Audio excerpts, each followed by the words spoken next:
Hi and good afternoon, everyone, and welcome to today's FYN Virtual Learning Series session. I'm Joshua Frame. I'm National Chair for the Federal Youth Network, and today with us we have Zeneb Lahaini, and apologies if I mispronounced that, and Alexandra Scott, who will be joining us to talk about how to be an interview star. So a framework for success. Alors aujourd'hui, on va discuter des notions de base de la fonction publique, comment devenir une star d'entrevue et un cadre pour la réussite. For today's segment, we'll be splitting the time about half and half with a planned presentation and then going to your questions. So I see today we have a good number of people online and more joining us every minute. So throughout today's session, please use the Q&A function to ask your questions. Alors, s'il vous plaît, utilisez la fonction questions et réponses qui est nommée Q et A sur les fonctions Zoom. Please feel free to use the chat to interact with your fellow participants and answer any questions that are posed in the chat. So I'd like to begin by acknowledging that the land on which I'm joining you from is the traditional unceded territory of the Algonquin and Anishinaabe people. And the Algonquin peoples have lived on this land since time immemorial. I'm grateful to be able to be present in this territory. And Marcella will pop in the chat so that you can identify which ancestral lands you are currently joining us from. And I see based on the chat that we have people joining us from a number of spots and a number of different departments today. So as I mentioned, please use the Q&A in the language of your choice. There is an upvoting function as well for the Q&A. So you can see what questions have been posed and then vote for the question that you want to hear answered. Otherwise, I think we're good to get started. So I'll have it handed over to Zeneb and to Alexandra to get going. So thanks very much for joining us today as presenters, and look forward to hearing all of your insights on interviews. Wonderful. Thank you so much, Josh. That was a lovely introduction. So we're very excited to be here to be able to speak to you all about the various components and success factors when it comes to interviews in the public sector. So just to let everyone know, today's presentation will be focused on structured interviews. However, you can potentially expect to have many different types of assessment methods during a selection process. So they can be a simulation, a group activity, and other forms of more innovative assessment methods. So just to kind of keep that in mind as we're progressing through the presentation. So just to kind of briefly introduce myself, my name is Zeneb. I'm an HR advisor at the Public Service Commission of Canada. My role kind of consists of going out and doing a bunch of outreach activities at different universities, organizations, as well as working on various student programs. And I'll let my colleague Alex introduce herself as soon as I repeat that in French. Alors, nous sommes très heureuses de vous parler des différentes composantes et des facteurs de réussite des entrevues dans le secteur public aujourd'hui. Alors, juste pour que tout le monde le sache, la présentation d'aujourd'hui sera axée sur les entrevues structurées spécifiquement. Alors, vous pouvez vous attendre à avoir de nombreux types de différentes méthodes d'évaluation dans des différents types de processus de sélection. Alors, des exemples sont des simulations, des activités de groupe et plusieurs d'autres types d'évaluations innovatives. Alors, mon nom est Zeneb, je suis conseillère en ressources humaines à la Commission de la fonction publique. Et puis, je fais plusieurs choses dans mon poste. D'habitude, on participe à des événements, à des institutions, divers types d'institutions, d'organisations, des universités, des collèges, aussi des organisations diverses pour promouvoir nos différents programmes d'étudiants. Et aussi à l'intention des diplômés. Alors maintenant, je vais laisser ma collègue Alexandra se présenter. Merci Zineb, je pense que tu as fait une super belle introduction. J'ai pas grand-chose à ajouter. Zineb et moi, on travaille ensemble dans la même équipe, donc dans le fond, on fait vraiment des fonctions très similaires. I don't have very much to add. Zineb did a great introduction of the work that her and I do. We work on the same team, so we do a lot of the same work, outreach events, and promoting our programs. So I think we can jump right in and get to the subject matter today. Perfect. Parfait. Merci beaucoup, Alexandra. Thank you, Alex. So just before we actually get started with the presentation, I just wanted to quickly read an important message out loud regarding the content of this presentation as it is being recorded. The first message here is that the expert presentation to be provided during this session is copyrighted work and cannot be reproduced or repurposed without the PSC's explicit consent. And the second message is any modifications to the expert advice provided is prohibited and is likely to render it inaccurate. If such expert advice is applied to different circumstances or facts, the PSC declines any responsibility that may be caused by those modifications. Alors, juste pour répéter le même message en français, la présentation qui sera faite au cours de cette session est protégée par le droit d'auteur et ne peut être reproduite ou réaffectée sans le consentement explicite de la CFP. Toute modification des conseils d'experts fournis est interdite et est susceptible de les rendre inexacts. Si ces conseils d'experts sont appliqués à des circonstances ou des faits différents, la CFP refuse toute responsabilité qui pourrait être posée par ces modifications. So now that we have that message out of the way, to kind of go over the agenda, juste pour regarder un peu l'agenda, today we'll be introducing or perhaps reminding some of you of a method called S.T.A.R. So after we introduce you to the S.T.A.R method, we'll then be exploring the two types of most commonly expected questions in an interview in the public service. We'll then take a look at what a structured interview is and what happens kind of behind the scenes to sort of plan a structured interview. And then lastly, we'll provide you with a few resources that may potentially help you launch your interview preparation journey. And of course, last but not least, we will discuss the importance of assessment accommodation.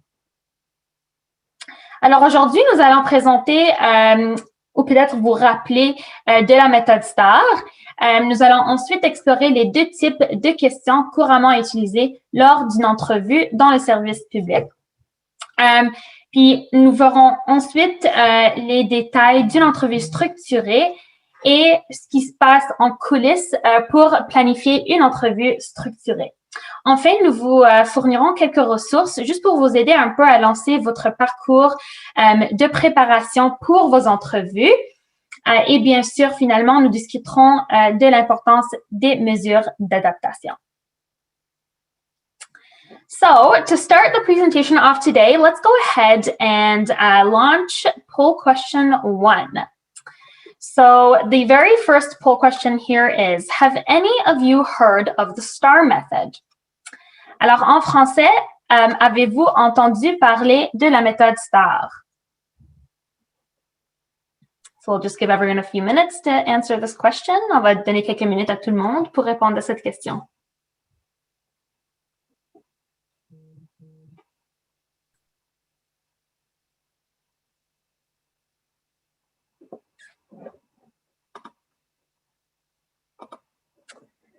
All right, wonderful. So I see that a lot of you have in fact heard of the S.T.A.R method.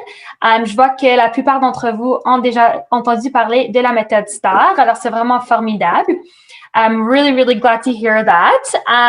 For those of you who have never perhaps heard of the S.T.A.R method, you may want to pay attention for this portion. It would be something that you may want to take note of for future interviews. So the S.T.A.R method is a common method that is used to help you structure your responses to various types of interview questions. In fact, as I explain the S.T.A.R method during this portion of the PowerPoint, you may notice that it's a tool that can be used in many different assessment methods, not only interviews. So just keep that in mind. But all in all, it's a really great tool to have in your toolbox. So STAR stands for situation, task, action, and result. So for the S in STAR, you will have to really describe the situation in question. You'll basically have to give some context to your particular example so that a third party who is reading your example is able to understand the background of the situation. Then we have task. For this particular part, you will have to give details on what you had to do or perhaps something that you had to accomplish within the situation that you proposed within your example. Then you'll have to give a few details on the actions that you took. So what concrete actions or steps did you have to take in order to accomplish a certain task that you identified? And kind of give a few details about that. So then finally, we have the results. So ultimately, for this final part, you can describe what the impact of the entire example was. So for example, did it have a positive impact on the financial standing of the company? Did it increase your mark in a certain course if you're using an example from your education? Did the end result have a positive impact on improving a certain procedure or system, etc.? So it will really depend on your specific example, but basically just outlining the result. So as you can see, the STAR method can be used in many different scenarios. So it'll be up to you to decide which scenarios you choose to use the STAR method. And we'll actually take a look at a few examples later on as well, where you can potentially use it. Alors, juste pour répéter ça en français, pour ceux qui n'ont peut-être jamais entendu parler de la méthode S.T.A.R, soyez attentifs, cette partie est vraiment importante. Vous pouvez choisir de prendre quelques notes ici.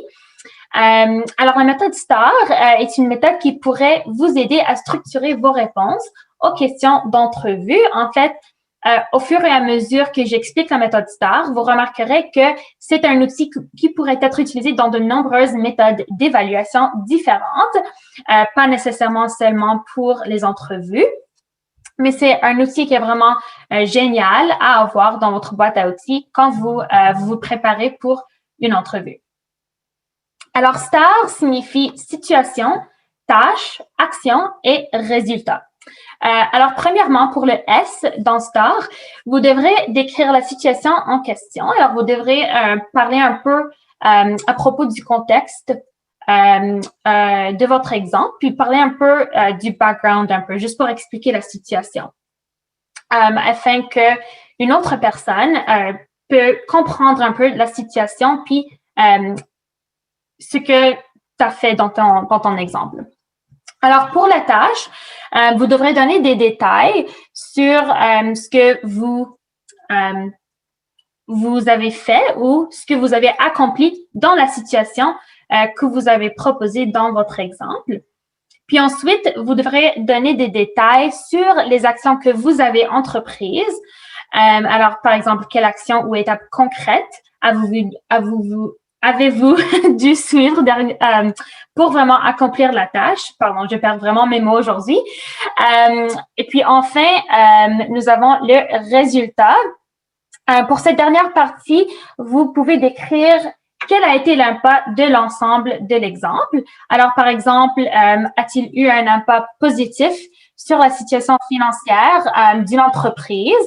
Ou par exemple, a-t-il augmenté votre note dans un certain cours? Ou peut-être, y a-t-il eu un impact positif sur l'amélioration d'une certaine procédure ou un système, etc. Alors, comme vous pouvez peut-être constater, la méthode S.T.A.R peut être utilisée dans différents types de scénarios. Ça va vraiment dépendre de votre exemple. C'est donc à vous de décider quel scénario vous voulez choisir d'utiliser pour utiliser la méthode S.T.A.R.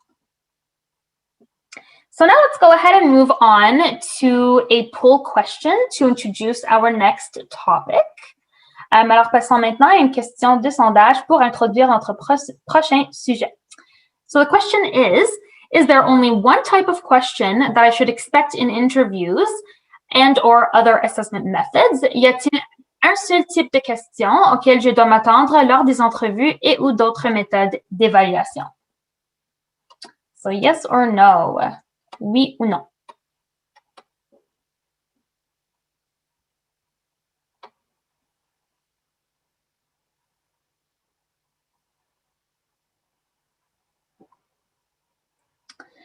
All right, so awesome. So I see the majority of you have answered no. That is in fact correct. Alors, vous avez complètement raison. La réponse, c'est non. Although there are many types of questions that you may encounter in an interview, we really want you to keep in mind that there's not only one type of questions, right? Like you can experience and you can see so many different types of questions. Although today we wanted to introduce you to the two most commonly used types of questions in interviews in the public service. So for starters, let's start by taking a look at the first type, which is the situational question. So this particular question involves kind of telling a story or discussing something that you did in the past that is linked to a particular topic. It'll typically ask you to describe a situation that you faced and kind of elaborate how you approached that situation. And in case you haven't probably already made the linkage, this would be a great scenario to use the S.T.A.R method to help you structure your response, because then you can really talk about situation, task, action, and result. So this is a really great opportunity to use that method. What that method will do is it'll help you improve the flow of your response and help you explain the example to a third person in a structured way.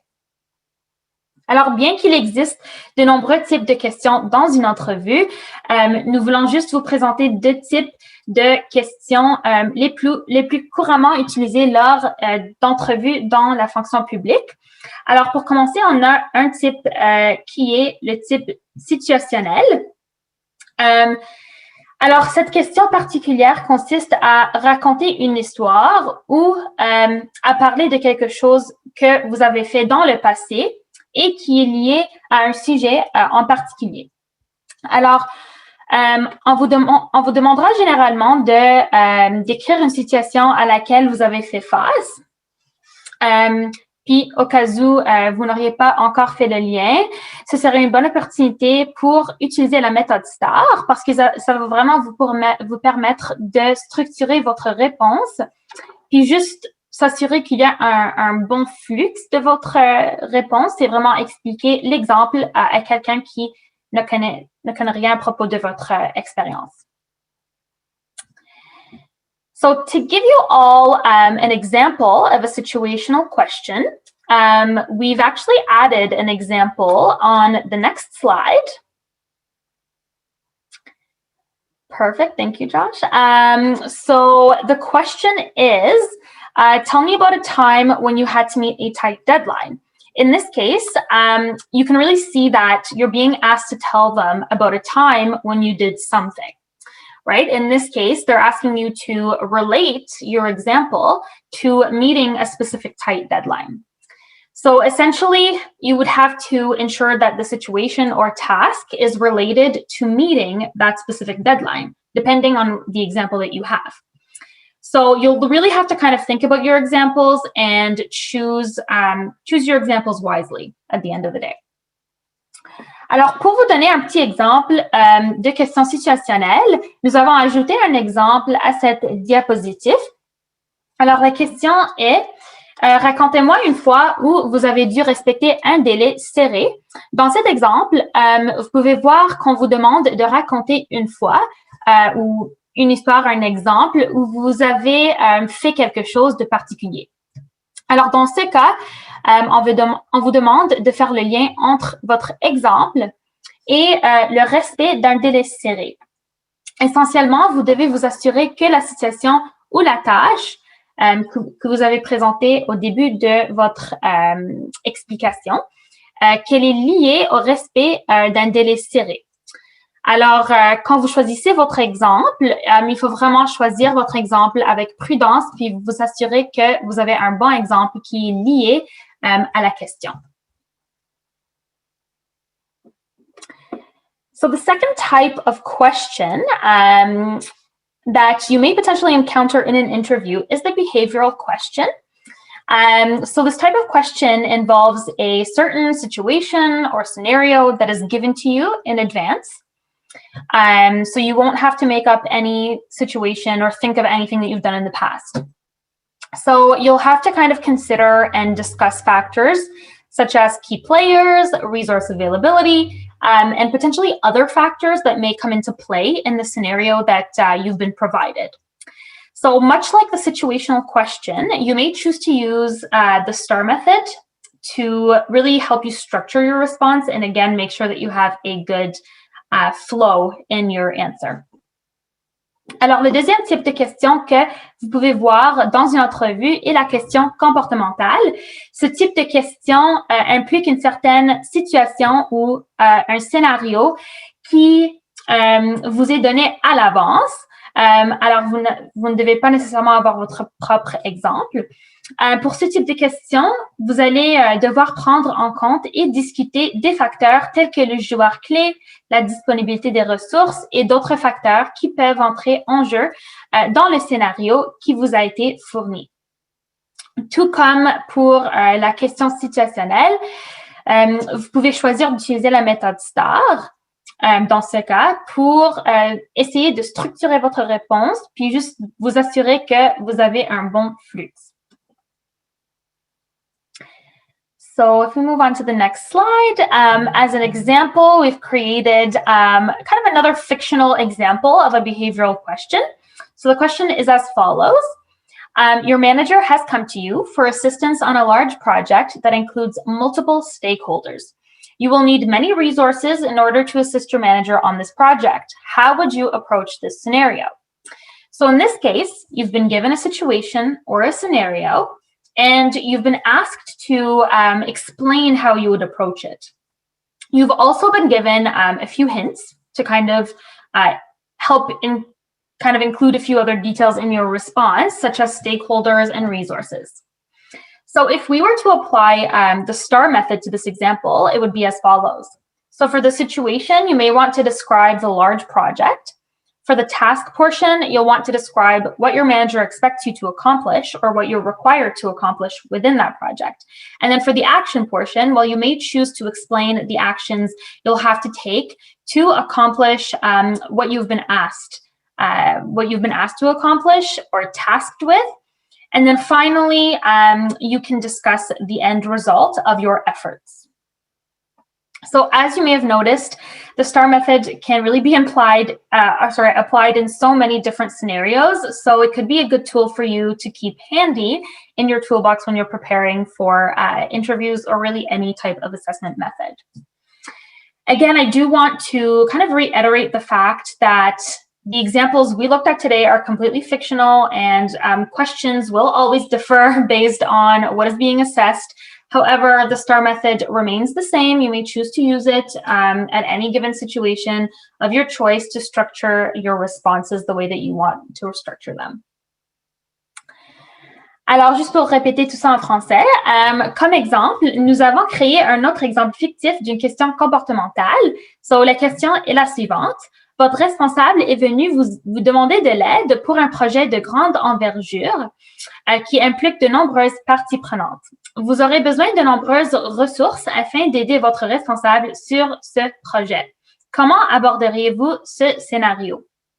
Alors, dans ce cas, on vous a donné une situation ou un scénario et on vous a demandé d'expliquer un peu comment vous l'aborderiez.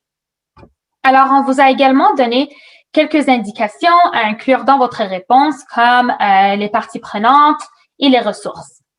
Alors, si nous devions, par exemple, appliquer la méthode S.T.A.R à cet exemple, ce serait comme suit. Alors, pour la situation, vous pouvez décrire le grand projet, puis parler un peu de quoi consiste ce projet. Puis pour la partie tâche, vous voudrez peut-être décrire ce que votre responsable attend de vous, ou ce que vous devez accomplir dans le cadre de ce projet en particulier. Puis pour la partie action, vous pouvez choisir d'expliquer les actions que vous devrez entreprendre pour accomplir la tâche qui vous a été confiée. Et enfin, vous pouvez discuter du résultat final de vos efforts.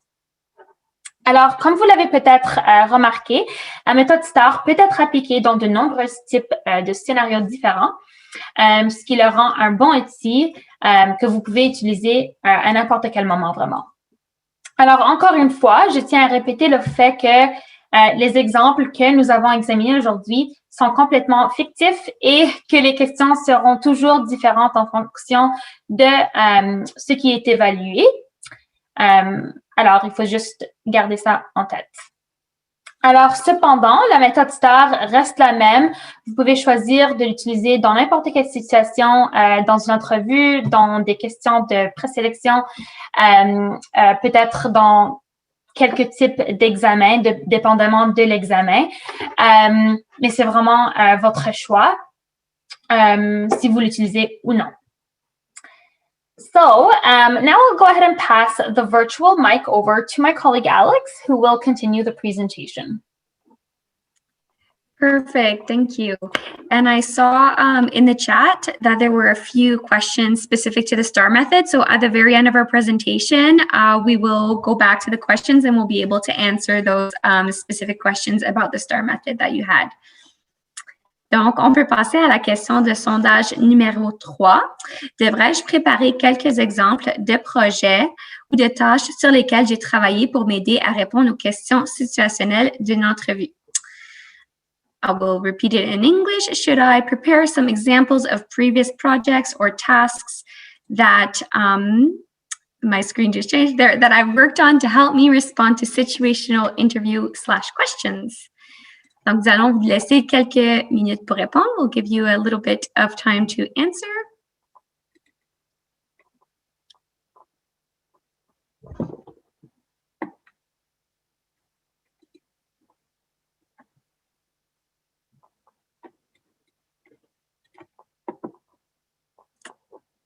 And the results are in. Literally, everybody said yes. Tout le monde a dit oui. That was the right answer.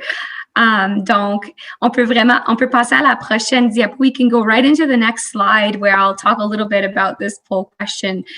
So we definitely suggest that you review the criteria being assessed. So if you're wondering what will be assessed in your interview, for example, the information will be communicated to you, likely via email. So when you get invited to do an interview in the public service, you'll be sent an email with the time and the date. And in that email, there will be the criteria that will be assessed. So you're already going to know what to expect when you go to the interview, which criteria they'll be assessing you on. And then from there, you can prepare some examples ahead of time. So at least 1 or 2 examples per criteria. This way, when you are coming to the interview, if you receive a situational question, so that Zineb mentioned, that's when it says, tell us a time when, and you have to use previous experience to demonstrate the response, you'll already have worked on that. And another tip would be to practice using the STAR method with your examples. That way you're ready to go when you get to the interview, and you can spend a little bit more of your preparation time on those behavioral questions where they put you in front of a situation and you have to say how you would answer those questions. Donc, on vous suggère vraiment de réviser les critères qui vont être évalués. Quand on va vous convoquer pour une entrevue, vous allez souvent recevoir l'invitation par courriel. Et puis, dans cette invitation-là, souvent, on va vous dire quels critères qui vont être évalués dans l'entrevue. Donc, on vous suggère de préparer vos exemples pour ces critères spécifiques-là à l'avance, d'avoir au moins 1 ou 2 exemples par critère. Et puis, vous pouvez même faire une petite pratique à l'avance en utilisant la méthode S.T.A.R de comment vous allez répondre à ces questions. So we can go to the next slide. So speaking of interviews, we want to focus a little bit on what a structured interview is, as that's what you'll most commonly expect out of an interview when you apply to an advertised selection process on GC jobs. So as Zineb already mentioned, it's important to note that you won't always encounter a structured interview as an assessment method. We are starting to become more diverse in the assessment methods and a little bit more innovative. So you may not always have an interview. I can actually speak for myself. For the position that I'm in as an HR advisor, I didn't actually have a structured interview. Instead, I had a simulation. So they assessed the exact same criteria that they could have assessed in an interview, but instead it was a simulation. However, it's really good to understand what a structured interview is so that you're not surprised when faced with a traditional sort of question and answer style interview. And it is sort of the most common assessment method that is still often being used. So when you think of a structured interview, think of something that really has a structure to it. So these types of interviews really consist of job-based interview questions that are always pre-established. And all the applicants and candidates that are doing the interview are actually asked the exact same questions. So there's the same for everybody. And oftentimes there will be some probing questions that are also predetermined. So what a probing question is you'll have your interview question that will say, tell us a time when you had to work effectively with others. And so that's the question that you're given. You prepare your answer. And then when you give your answer, the interview board may ask you some probing questions after. So if they feel that you haven't fully answered the question, they may ask probing questions to try to really get the full answer out of the candidate, to try to give you the best chance to succeed and to pass this question. So it's always determined before the assessment begins, the assessment for all candidates, whether probing questions will be used and what the probing questions are, and they would be used in the same manner with all candidates so that it's fair for everybody. And another thing you may notice in a structured interview is that all the relevant information that you are giving the interview board is jotted down in detail. So that's why if you're doing an interview, you may not get a lot of eye contact from the board because they're busy writing down all of your answers really in detail. And the method for evaluating your response is also pre-established. So based on that, you can see that nothing is made up on the spot. Everything is really planned ahead of time, from what questions will be asked to the expected responses. And they are really the same for all candidates for a specific selection process. And again, they vary from one department to the other. They vary from one selection process to the other, but that's just a general idea for you all. Donc, nous allons parler un peu de l'entrevue structurée. Nous voulons vous parler d'une entrevue structurée car c'est à quoi vous pouvez vous attendre le plus souvent dans le cadre d'un processus de sélection qui est annoncé, par exemple, sur Emploi GC. Donc, il est important de mentionner que vous n'allez pas toujours faire face à une entrevue structurée. Il y a d'autres méthodes d'évaluation qui existent aussi, et Zineb en a déjà parlé, par exemple des entrevues de groupe ou des simulations. Et puis, ça devient de plus en plus populaire à travers la fonction publique. Donc, c'est encore bon de comprendre ce qu'est une entrevue structurée parce qu'on le voit très souvent. Et puis, vous n'allez pas être surpris si on vous convoque à une entrevue plus traditionnelle de style questions et réponses. Donc, ces types d'entrevues consistent à des questions qui sont toujours préétablies. Et puis, tous les candidats se font poser les mêmes questions. Et puis, ils se font poser les mêmes questions d'approfondissement, que tout est prédéterminé. Donc, vous allez déjà savoir, les gens qui vont donner l'entrevue ont déjà prédéterminé les outils qui vont être utilisés. Et puis, les informations pertinentes vont être notées en détail pour chaque réponse. Donc, c'est pour ça, quand vous faites une entrevue structurée, les gens qui font l'entrevue ne vont peut-être pas vous regarder dans les yeux parce qu'ils sont en train de vraiment prendre des notes sur tout ce que vous dites. Et puis, la méthode d'évaluation de vos réponses est préétablie. Donc, tous les candidats vont faire vraiment la même évaluation. Donc, on peut passer à la prochaine diapo. We can go to the next slide. So now we'll be talking a little bit about the mechanism behind the traditional structured interview, which is the rating guide. So behind every single interview is really the rating guide. So for those of you who don't already know, a rating guide contains many different elements, and it's essentially a tool that hiring managers use to formally stipulate what they want to evaluate at each step of the selection process and exactly how they want to evaluate it. So a rating guide typically includes the details of each stage of a selection process. It also includes the merit criteria being evaluated at each stage of the selection process as well. And it clearly indicates the questions that are being asked during a given assessment stage and also the answers or responses that are expected from the candidates.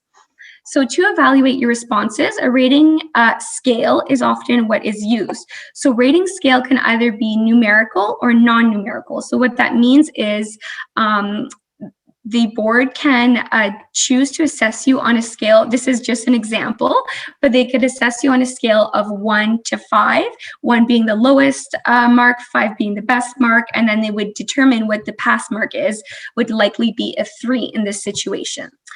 Or they can simply choose to assess you with a pass or fail method.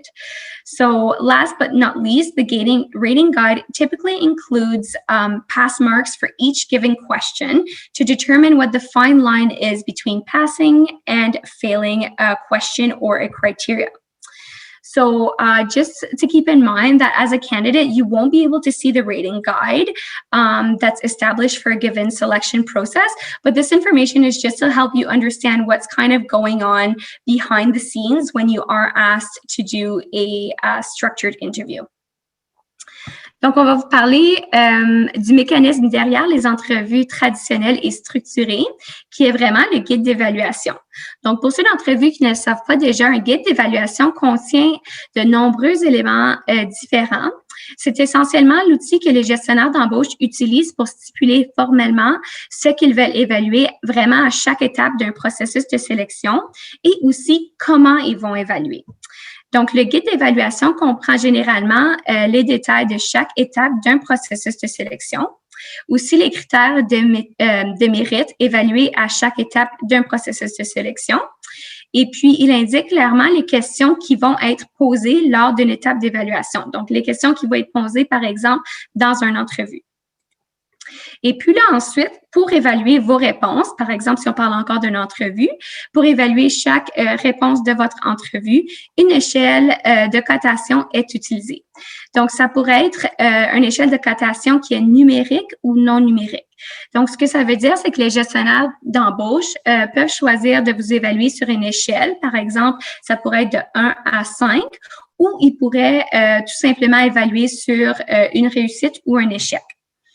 Donc, un guide d'évaluation comprend généralement des notes de passage pour chaque question donnée afin de vraiment déterminer quelle est la ligne fine entre la réussite et l'échec d'une question ou d'un critère spécifique. Donc, veuillez garder en tête que comme candidat, vous n'allez pas voir le guide d'évaluation qui est établi pour un processus de sélection, mais c'est un peu pour juste vous aider à comprendre ce qui se passe en arrière-plan lorsque vous faites une entrevue, par exemple. So we can go to poll question number 4. On peut passer à la question de sondage numéro 4. So do all selection processes include a structured interview? I've already given this away, so you should probably already know the answer, but we'll see who is listening. Donc, est-ce que tous les processus de sélection comprennent une entrevue structurée?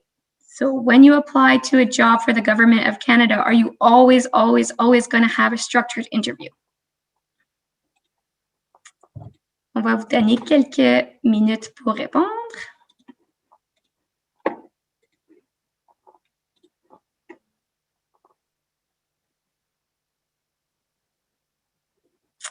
Okay, so I see most of you said no. So a lot of you were listening. That is the right answer.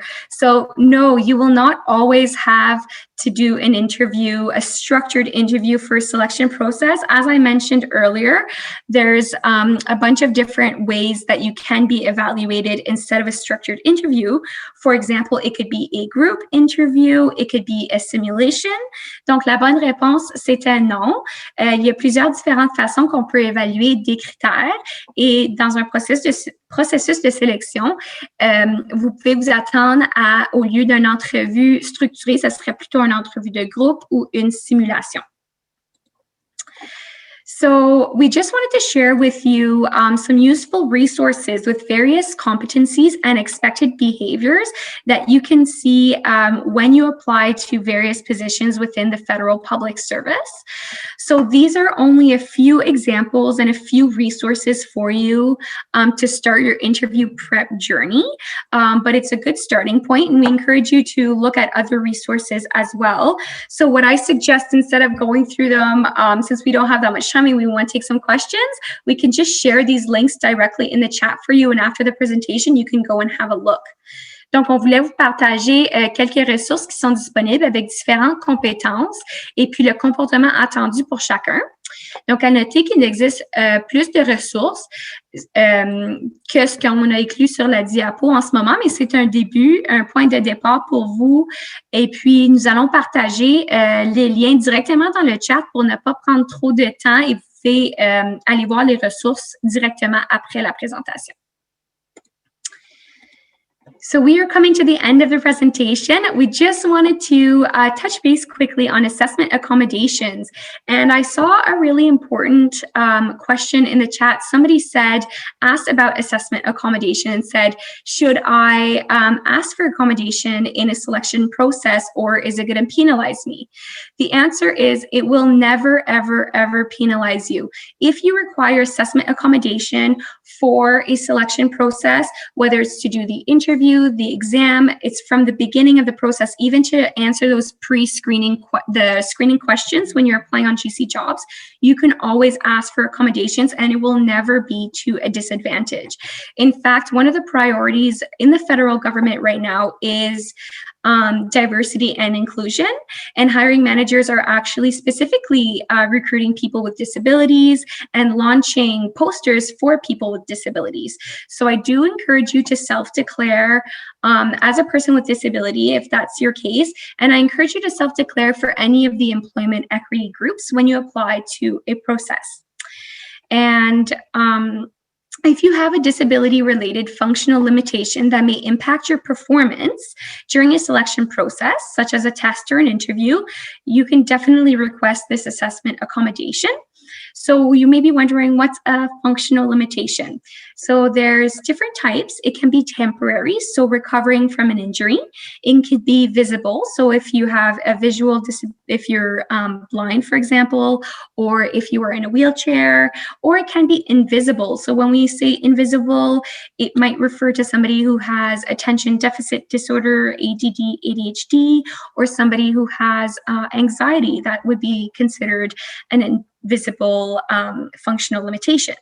So applicants have to provide information related to the functional limitation in order to be accommodated.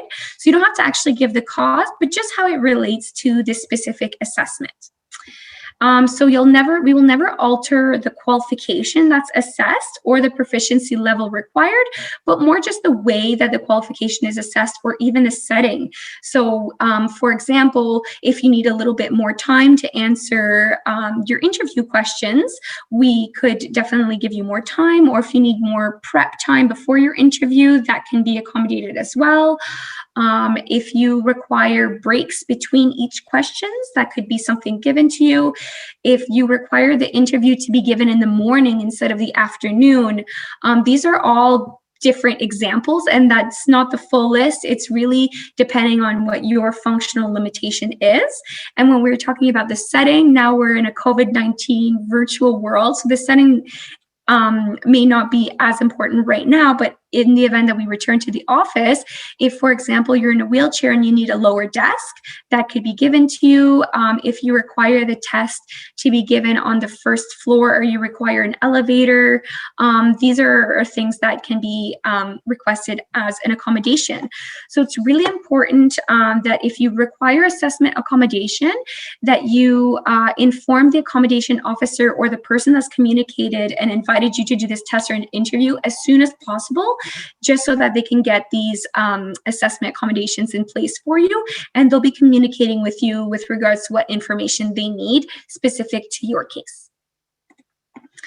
Donc, nous avons presque terminé notre présentation, mais nous voulions vous parler des mesures d'adaptation. Donc, si vous avez des limitations fonctionnelles liées à un handicap pouvant avoir une incidence sur votre rendement au cours du processus de sélection, par exemple pendant un test ou une entrevue, vous pouvez avoir besoin de mesures d'adaptation. Donc, une limitation fonctionnelle peut être temporaire, par exemple le rétablissement d'une blessure. Ça pourrait être invisible, donc par exemple si vous êtes en fauteuil roulant, ou pour être invisible. Donc, invisible, ça pourrait être quelqu'un qui a de l'anxiété, par exemple. Donc, c'est vraiment pas toute la liste. Je vous donne juste quelques exemples ici. Mais les postulants doivent fournir des renseignements sur leurs limitations fonctionnelles pour que les mesures d'adaptation soient prises et mises en place pour vous. Donc, vous ne devez pas fournir la cause, mais plutôt en quoi la limitation fonctionnelle influe sur l'évaluation spécifique. Et puis, les mesures d'adaptation en matière d'évaluation ne consistent pas à modifier les qualifications évaluées. Donc, on ne va pas changer la qualification évaluée ni le niveau de compétences requis pour le poste, mais plutôt un changement à la façon d'évaluer une qualification ou à l'environnement ou à l'évaluation aura lieu. Donc, ça pourrait être, par exemple, si vous êtes en fauteuil roulant et que vous avez besoin d'un ascenseur pour vous rendre à l'évaluation et que ce building-là n'a pas d'ascenseur, on pourrait déplacer le test pour que ce soit au premier étage pour vous, par exemple. Donc, si vous avez besoin des mesures d'adaptation, vous pouvez consulter l'offre d'emploi ou la convocation à l'évaluation. Donc, la personne qui vous a envoyé un courriel pour vous inviter à faire un test ou une entrevue pour demander pour des mesures d'adaptation. Et on vous encourage vraiment de faire ça le plus tôt que possible afin de donner le plus de temps pour préparer les mesures d'adaptation à votre cas spécifique. That concludes our presentation. Donc, ceci conclut notre présentation. Nous avons mis nos handles, j'ai oublié le mot en français, désolé, nos handles pour les réseaux sociaux. C'est Emploi GC. Et puis, nous avons aussi mis notre adresse courriel qu'on peut copier-coller dans le chat. Si vous avez des questions, je vois qu'il reste seulement environ 12 minutes pour la présentation. Si on n'a pas la chance de répondre à toutes vos questions, vous pouvez nous envoyer un courriel. So I see there's only 12 minutes left. So if you have a question and we haven't had a chance to answer your question, please send us an email. We'll put the email address in the chat. And we really, really encourage you to follow us on social media just to stay informed of what's coming. Sometimes we'll post we have different campaigns for employment opportunities. We'll post that on our social media, and also for students. If we have targeted inventories for FSWEP positions, we'll always put that on GC Jobs. Awesome. So I think we'll go to some questions from the audience at this point. So I see we have a good number in there. We've tried to answer as many as we can in the Q&A, but if you have any questions that you'd like answered now or at a later time, please put them in the Q&A and do so in the language of your choice, alors soit en anglais ou en français, et puis on va répondre dans la langue de votre choix. So I see one, well, they're all interesting questions, but one that stood out. Is there anything I should avoid saying during the interview process? Alors, est-ce qu'il y a des choses que tu ne devrais pas dire dans le process d'une entrevue? I can start and then I'll let Zineb take it. I'm trying to think off the top of my head, like something you shouldn't say. I can't think of anything specific that you shouldn't say. If anything, like say the most that you can, because we're writing everything that you're saying down. And let's say that you want to go back to a question, like if while you're doing your interview, you're realizing, oh yeah, I forgot, I totally could have added that to this question. Please tell the board, like, actually, I want to add something to this question. Like the more you say, the better it can be for you, because then your answer will be more complete. One thing I could maybe say to try to avoid is using like acronyms or very, very technical terms. Like you might know what you're talking about, but like when you're referring to another department, even like not everybody knows what the acronym stands for. So try and be more specific and use the full terms. Zineb, is there something you wanted to add or something you can think of that candidates should not say during an interview? Yeah, I mean, I think you've basically mentioned what I was thinking about. But maybe one thing I would say to, avoid mentioning is anything in your personal life. Everything you say in an interview should really be directly related to the questions that you're asked. And again, even if you do say something personal, they won't write it down anyways. Board members are trained not to write anything personal down in a rating guide. So I would try to avoid that, although it does happen. I've seen it many times. However, yeah, that's all I would say. Definitely try to just stick to exactly what the question is asking. Yeah, and I think Jen added in the chat, don't speak negatively about your current job, manager, or team. Like if you're looking for a new opportunity, the best way to make sure you don't get that opportunity is to say that, your former team was a gong show and nobody knew what they were doing. And so you needed to leave. Certainly that reflects poorly as you want a candidate. And I'll just add, don't say anything untrue. So if you're asked a question about your experience and you don't have that experience whatsoever, be clear about that. If you know about the subject that they're talking about, maybe describe that, but don't oversell yourself. It puts you and the department in a bad position if you're hired to a job that you can't actually do. And I've just thought of something else as you said that, Josh. Try to avoid speaking the we, like really focus on what you did instead of saying like, my boss said that I should do this. Well, that's not really showing that you took that you made the decision. It was your boss that made the decision and you did it, for example. So try to focus on the you and the actions that you took and the tasks that you did to fully demonstrate that you meet that qualification. Absolutely. I see the top voted question is, what is a good balance for how much time to spend on each letter? So how much background on the situation, the task, focusing on actions and results. And I'll say as a hiring manager that when people have flubbed a question, it's generally because they spend 75% on the situation. And then they sort of, as an add-on, they talk about the task and actions and results. But what are your thoughts around this question? I guess I can start, and then Alex and Josh as well, if you want to kind of chime in whenever. So I would say your focus should really be on the actions, simply because that's where they're going to be able to kind of take the bulk of what you're saying and be able to give you a score, essentially. As Josh mentioned, if you focus too much on the situation, you're really not giving any details about the rest. So your task, action, and results. So you're not really giving the board members enough information to be able to fully assess you and to be able to give you a good score. So definitely focus more on the action and less on the situation, task, and result. That's what I would say. Yeah, absolutely. I see we have a good question in the chat, which is, would you have examples of questions we could ask to the panelists at the end of the interview? Do you have some thoughts around that? My first thought you could ask is what the next steps are. So if you're applying in a selection process, as we know in the federal government, it can be lengthy. So you may be waiting a long time. So feel free, ask them, if I am successful today, what are the next steps?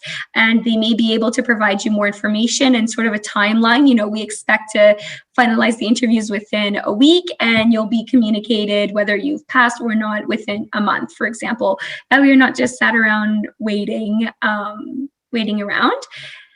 Zina, did you have something else to add? Or even Josh, you were a hiring manager, so you have some experience as well about what you expect candidates to ask you. Sorry, Zina, go ahead. Yeah, no, I was going to say I don't have anything else to add. So if you want to add something, feel free. Yeah, I mean, I think it really depends on, what you're interviewing for. Like if you're interviewing for a permanent position, you're coming from external, like you're an external candidate, not currently working in government.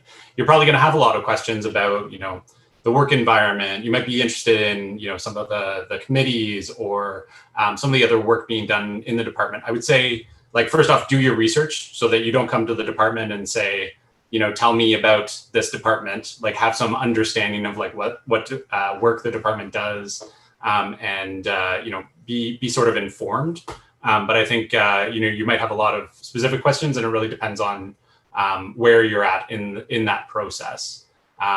Like don't ask, how you arrange parking if you are just trying to get into a pool. That's, probably a bit too far, but it really, I think, depends on where you're at in the process. I see our next question. So the question is, for behavioral questions, is there an expectation to draw from your own experiences and examples in answering the question, or is it generally considered more hypothetical?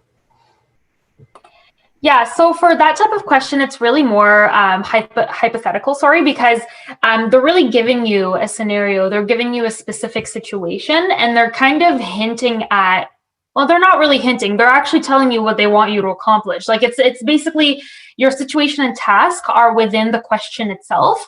And so they're really giving you an idea of what they want you to do. And sometimes, not always, they'll give you a few details of kind of things to consider, factors to consider. And you'll really be able to kind of hypothetically draw from that and develop your actions and result and all of that. Yeah. Yeah, absolutely. And I think it'll be clear, like if they're asking a question that's hypothetical, that should be very clear in the question, not tell me about a time, but how would you react with this type of situation? And definitely you see kind of a variety in interviews of, the tell me about a time or the how would you react? Like if you're applying for a manager job and you've never been a manager before, it might be more of a how would you deal with this type of situation kind of question, as opposed to how did you deal with this type of situation? Okay, so we still have a number of questions in the Q&A. I think we'll go to a last question from here. So the question is, can you draw from experiences other than specifically job-related experience? So for example, volunteer work, or is public service experience more highly rated or regarded? So I would say unless the question specifically states that you have to give a work-related example, you can draw from any type of experience you have, whether it be volunteer experience, experience that you gained through certain courses that you may have taken during university or college. Any type of example that would fit the question would be great. It does not have to be job-related, again, unless it's specifically identified within the question. Yeah, absolutely. And just keep it, better examples are ones that are more recent. So if they say, tell us about a time where you showed, entrepreneurial skills, don't talk about, the time you had a lemonade stand when you were, 8 years old or something like that as your entrepreneurial skills, but talk about, more recent experience for sure.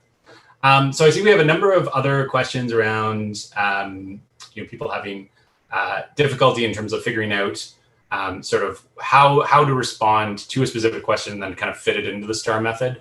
But I think, in terms of, what you presented and that breakdown, I think it's kind of clear, but do you have any sort of final words of wisdom in terms of, a lot of questions that sort of are looking for sort of 3 key points? How do you kind of break that down into the STAR method to make sure you hit on those points? That's a great question. I feel like the STAR method is very unique because it already gives you a structure to follow, right? It already kind of tells you how to structure your response. But if you were given kind of like a list of 3 points that you need to hit, or 3 questions that you need to answer, my suggestion, and this is something that I've done in the past, is to just kind of take the STAR method, but then try to work those 3 examples within the STAR method. So address them within your overall response. That way you're ensuring to answer those 3 questions, but you also are able to use the structure STAR. And like at the beginning, when I first started using STAR, it was really difficult for me to kind of understand the concept behind it as well. I started using it actually as an FSWEP student. And at the time, well, I didn't really know what I was doing. So, but as I used it more and more, I was really able to kind of take that method and then put it into context, use it with other questions, kind of play around with it and find the best way that it worked for me. So that would be my 2 cents on that. I don't know if Josh or Alex want to add something.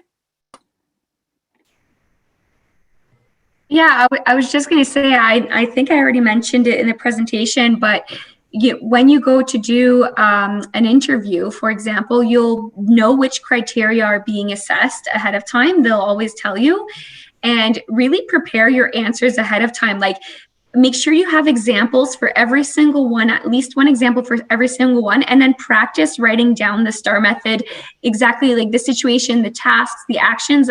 And then that way, when you get to the interview, you've already have a little bit of an idea of how you can fully answer the question and not miss any elements. Absolutely. And I think part of it comes down to choosing the right situation that fits with that. So if you're being asked, for this particular question, where did you, show leadership and innovate and work with your team, and you're selecting a project where you worked by yourself and didn't, lead or innovate or work with your team, then that's probably a bad example to draw on. But I think this has been an amazing session with the two of you. So thanks so much for sharing your experience, sharing your presentation, sharing your thoughts on all of these topics. So a huge thanks to you and a huge thanks to all of our participants today. Alors, on va continuer avec le série d'apprentissage virtuel jeudi pour une discussion avec les nouveaux fonctionnaires autochtones. So on Thursday, June 17th, will be our next Fin Virtual Learning Series with in partnership with the Knowledge Circle for Indigenous Inclusion. On career discussions with newer Indigenous public servants. And then on Monday, we'll have our next session after that on June 21st with career discussions with senior Indigenous leaders. So definitely join us for those two discussions. And then next Tuesday, we'll again pick up for career basics. So it'll be a busy week, but thank you very much everyone for joining us today. Merci à tous nos participants pour nous joindre aujourd'hui et puis à Alexandra et Zineb pour vos pensées, votre expérience et votre présentation. So thanks very much, everyone. Have a great day. Thanks. Bye. Bye.